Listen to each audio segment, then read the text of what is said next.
దేవునికి స్తోత్రం. యేసుక్రీస్తు ప్రభు కృపా సంఘ ప్రియ సహోదరి సహోదరులకు ప్రభు అయిన యేసుక్రీస్తు వారి పరిశుద్ధ నామంలో యూట్యూబ్ ద్వారా వాట్సాప్ ద్వారా దేవుని మాటలు వింటున్న బిడ్డలందరికీ హృదయపూర్వక వందనాలు తెలియజేస్తున్నాను. దేవుని బిడ్డలారా, మరి దేవుడు మనకిచ్చినటువంటిది మరి చక్కటి ఈ యొక్క అవకాశమును బట్టి దేవునికి మహిమ చెల్లిస్తూ మరి యొక్క శనివార దినము ఆగస్టు నెల 31వ తారీఖు 2024 సంవత్సరం దేవుడు మనకిచ్చిన వాక్యము పరిశుద్ధ గ్రంథం నుండి 85వ కొరా కుమారుల కీర్తన 8వ వచనాన్ని చదువుకుని కొద్ది నిమిషాల వాక్యాన్ని ధ్యానించుకుందాం. దేవుడైన యెహోవా సెలవిచ్చు మాటను నేను చెవిని పెట్టెదను. ఆయన తన ప్రజలతోనూ తన భక్తులతోనూ శుభవచనం సెలవిచ్చును. వారు మరలా బుద్ధిహీనులు కాకుందురుగాక. ప్రార్థన. పరిశుద్ధుడా, ప్రేమమేడ మా తండ్రి, వాక్యమైన దేవ, మాతో మాట్లాడి మమ్మలను బలపరచుమని యేసుక్రీస్తు వారి నామంలో ప్రార్థించి వాక్యమును ధ్యానించుచున్నాము తండ్రి. ఆమేన్. దేవుని బిడ్డలారా, 85వ కీర్తన 8వ వచనంలో కోరాహు కుమారులు తెలియపరుస్తున్నటువంటి మాటలో దేవుడని యెహోవా సెలవిచ్చిన మాట నేను చెవిని పెడతాను. కొంతమంది చెవిని పెట్టరండి, చెప్పిన మాట వినరు. చెవిని పెట్టడం అంటే వినరు. అందుకని నేను వినకుండా ఉండను, వింటాను అని తెలియచేస్తూ ఉన్నాడు. తర్వాత ఆయన తన ప్రజలతోనూ తన భక్తులతోనూ శుభవచనం సెలవిచ్చును. శుభవచనము ఏమండి, ఏమిటో ఈ శుభవచనం అని మరియా కంగారు పడిందంట. కంగారు పడినప్పుడు ఆ శుభవచనం ఏంటో నువ్వు కంగారు పడవలసిన అవసరత లేదు అని చెప్పి, ఇదిగో నువ్వు కృప పొందితివి, నువ్వు దేవుని యొక్క దయా పొందితివి, ఇదిగో లోక రక్షకుడు నీ గర్భమున పుట్టబోతా ఉన్నాడు అని తెలియపరిచిన శుభవచనము. దేవుని బిడ్డలారు ఎప్పుడు శుభవచనం తెలియపరిచారు? పెండ్లి కాకమునుపే. దేవుని బిడ్డలారు ఆలోచించండి. ప్రదానం చేయబడిన తర్వాత నువ్వు గర్భవతి అవుతున్నావు అని చెప్పినప్పుడు ఎంతో కంగారు పడింది. అయ్యో ఇదేంటి అని. దేవుని బిడ్డలారా గమనించండి, మనము దేవునికి దూరంగా ఉన్న సమయంలో ఆయన శుభవచనము తెలియపరుస్తాడు. నీకు రక్షించడాన్ని లోక పాపములను మోసుకొని పోవు దేవుని గొర్రెపిల్లగా నీ పాపాలని పరిహరించాడు, క్షమించాడు, నీ దోషాలన్నింటినీ క్షమించాడు. అందుకే ఇక్కడ మనం చూస్తే దేవుని బిడ్డలారా, ఇక్కడ మనం చూస్తే దేవుని ప్రజలు తిరిగి వచ్చుట 3 వచనాల్లో కనబడుతుందండి. ఏమంటే 3 వచనాల్లో కనబడుతుంది. ఇక్కడ యెహోవా నీవు నీ దేశం మీద కటాక్షము చూపి ఉన్నావు, చెరకపోయిన యాకోబు సంతతి నీవు వెనుకకు రప్పించున్నావు, నీ ప్రజల దోషమును పరిహరించి ఉన్న వారి పాపం అంతయు ఏం చేశాడు ఆయన? కప్పేశాడండి. ఆయన మన పాపమంతా కూడా ఆయన పరిశుద్ధ రక్తము ద్వారా కప్పివేశాడండి. అందుకే వాక్య భాగంలో చెప్పబడిన విషయాలన్నీ గతంలో జరిగిన సంఘటనలు చూసేస్తాను. కీర్తనాకారుడు దేవుడు చేసిన కార్యాన్ని జ్ఞాపకం చేసుకుంటున్నాడు. దేవుడు తన ప్రజల విషయంలో జోక్యం చేసుకుని వారికి విడుదల కలిగించాడండి. యెహోవా నువ్వు నీ దేశం ఎడల కటాక్షం చూపి ఉన్నావు, చెరకపోయిన యాకోబు సంతతిని వెనకకు రప్పించావని. భూమి అనగా దేశం అన్నది వారి భౌతిక ఆశీర్వాదానికి సూచన. వారి అవసరములు తీర్చే ఆధారం దేవుడు వారి దేశం ఎడల కటాక్షం చూపించాడు. చెరకపోయినటువంటి యాకోబు సంతతిని తిరిగి మరలా ఆ దేశానికి రప్పించాడండి. బానిసత్వం నుండి విమోచించాడు. వారి పాపములను పరిహరించాడు. వారి పాపములను వారి దోషాలన్నింటిని కూడా పరిహరించి కప్పివేశాడండి. దోష పాపములను దేవుడు క్షమించి కొట్టివేశాడు, భూస్థాపితం చేసి వాటిని మర్చిపోయాడు. వారికి సహవాసం ఇచ్చాడండి 3వ వచనంలో. అందుకే నీ ఉగ్రత అంతయు మానివేసి ఉన్నావు, నీ కోపాగ్నిని చల్లార్చుకుని ఉన్నావు. దేవుడు పాపానికి వ్యతిరేకంగా ఉగ్రతను చూపించును. దేవుడు వారి పాపములను క్షమించడానికి తన ఉగ్రతనంతా ఏం చేశాడంటే విడిచిపెట్టేశాడు. వారితో సమాధాన సంబంధం నెలకొల్పాడండి. ఆయనే ముందుకు వచ్చి ప్రేమతో వారిని తన సహవాసంలోనికి చేర్చుకున్నాడు. అనేక సార్లు వారు పాపం చేసి దేవుని మోసగించారని ఇర్మీయా గ్రంథం 2వ అధ్యాయం 13వ వచనంలో కనపడుతుందండి.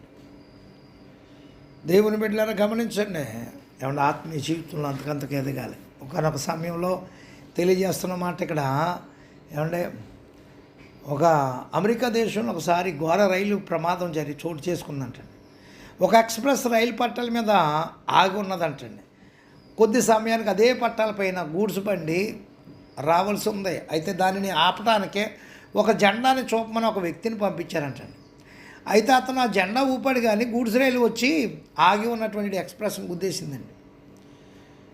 అనేక మంది మరణానికి కారణమైంది, చాలామంది చనిపోయారంటండి. ఆ గూడ్స్ రైలు డ్రైవర్ మాత్రం పక్కకు దూకేసి ప్రాణాలు కాపాడుకున్నాడు.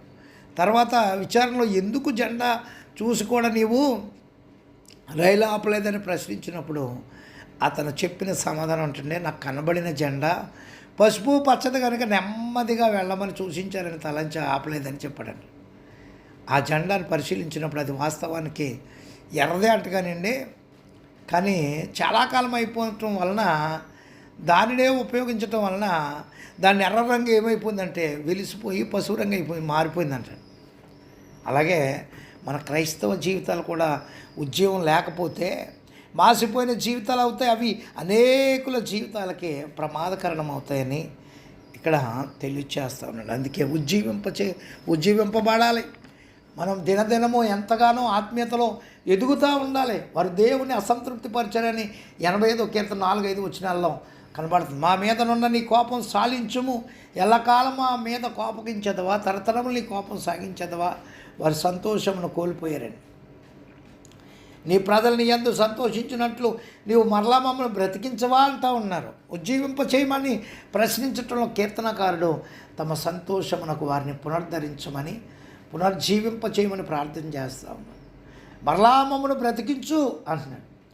అనటంలో పాపానికి బానిసలై చచ్చిపోయిన వారమని దేవుడు విడిచి మృతి చెందిన వారమని ఒప్పుకొనుచు మరలా మమ్మల్ని బ్రతికించి ఉజ్జీవింపజేసి నూతన జీవితాన్ని ప్రసాదించమని ప్రార్థిస్తూ ఉన్నాడు. నిజమే దేవుని బిడ్డలను మనం వెనక్కి పడిపోతున్నాం, ఆత్మీయతలో చచ్చిపోయిన స్థితిలో ఉంటా ఉన్నాం.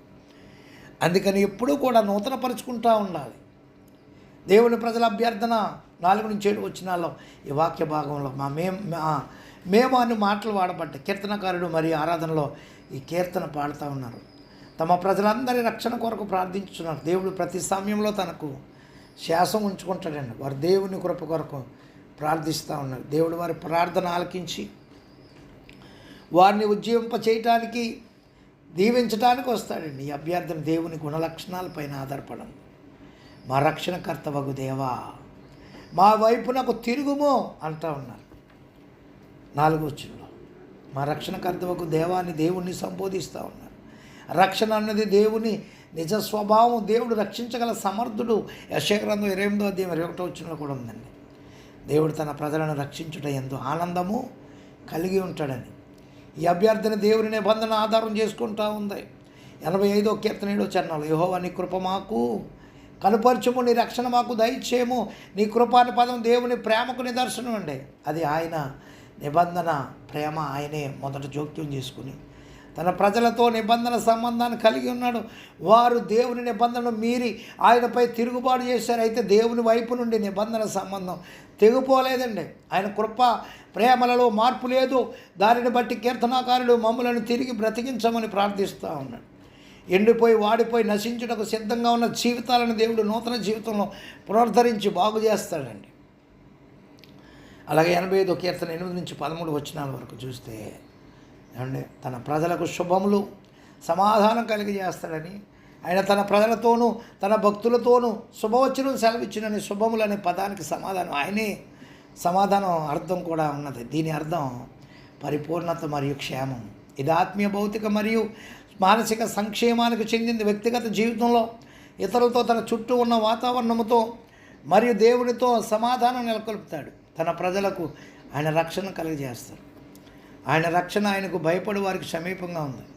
ఈ రక్షణ రాజకీయ లేదా భౌతిక లేదా వస్తువు సంబంధమైనది కాదండి. ఇది ఆత్మీయ విమోచన, దేవునితో సమాధానం మరియు జీవితాల్లో మార్పు. పాపములను మానవుడు కప్పిపుచ్చితే ఎప్పుడైనా అవి బయటకు వస్తాయి. దేవుడు వాటిని పూడ్చిపెడితే వాటిని మరలా బయటకు తెచ్చే అధికారం మానవునికి కానీ సాతానికి కానీ లేదండి. తన ప్రజలకు మహిమను తీసుకొస్తాడు. 85:9 మన దేశంలో మహిమ నివసించినట్లు దేవునికి వ్యతిరేకంగా ఇశ్రాయేలులో తిరుగుబాటు చేయటం వలన దేవుని మహిమ వారి దేశం నుండి వెడలిపోయిందని దీనిని యెహెజ్కేలు చక్కగా వివరించాడు. యెహెజ్కేలు గ్రంథం 8వ అధ్యాయం 4వ వచనంలో దేవుని మహిమను పునరుద్ధరించమని యెహెజ్కేలు ప్రార్థించాడండి. 43వ అధ్యాయం 2వ వచనంలోను ఆయన తన ప్రజలకు ఉత్తమమైన దానిని అనుగ్రహించునని, యెహోవా ఉత్తమమైన దానిని అనుగ్రహించును.